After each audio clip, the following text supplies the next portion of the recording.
quand vous regardez toutes les raisons qu'on évoque, les retards par exemple enregistrés dans la signature des arrêtés ministériels, les manques à gagner résultat de la mise en œuvre tardive des mesures d'accompagnement, c'est-à-dire que les hommes politiques congolais ne veulent pas travailler et ils ne savent pas ce qu'ils veulent. C'est celui-là le vrai problème. Quand on a amené les budgets de 11 milliards, on s'est mis d'accord qu'il y avait certains comportements qu'il fallait abandonner. Quels sont ces comportements-là? Par exemple, le cas des exonérations. On laisse tomber toutes ces exonérations. Tous ces cas-là d'enlèvement d'urgence.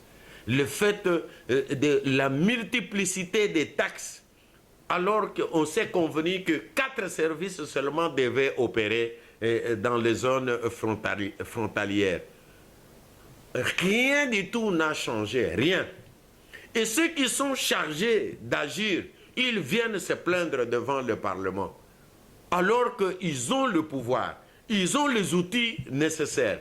Et ils se complaisent. Je vais vous donner un exemple banal. Et vous allez rigoler, monsieur le journaliste. Le manque d'imprimés de valeur. J'entends par imprimé de valeur, par exemple, le passeport. Par exemple, le permis de conduire. Vous vous rendez compte que beaucoup de chauffeurs ont besoin aujourd'hui de permis de conduire. Et qu'il n'y a pas de permis de conduire pour que l'État puisse disposer de moyens de sa politique. Comment on appelle ça? Les passeports, de carnets de reçus. Et tout ce qui peut permettre à ce que l'on puisse encaisser, on n'en a pas. Et vous pensez que ce sont les extraterrestres qui viendront mettre à la disposition du pays ces imprimés de valeur, alors qu'on a l'hôtel de monnaie. On ne veut pas fabriquer ça à l'hôtel de monnaie parce que celui qui veut passer la commande attend une commission, une rétro-commission. C'est ça le comportement des dirigeants de ces pays. Ce sont les dirigeants qui sont à la base de tout ce que nous sommes en train de connaître aujourd'hui. Et tous parce qu'ils sont ancrés dans la corruption.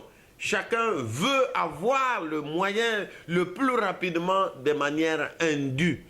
Et c'est ce qui fait que les agents et fonctionnaires de l'État, bien sûr, on ajoute ou toute autre personne, mais ce qui est plus dangereux que ceux qui connaissent les textes, qui le manipulent du matin au soir et qui commettent des actes contraires à la volonté de la communauté. C'est ce qui fait que l'on ne peut pas se plaindre de l'argent. L'argent, il y en a, mais pour les poches des individus. Il n'y en a pas pour la collectivité. C'est celui-là le vrai problème que nous avons. Et c'est pourquoi ceux qui ont une escarcelle d'autorité quelque part doivent utiliser les textes, les lois, les règlements pour ramener les citoyens congolais en place.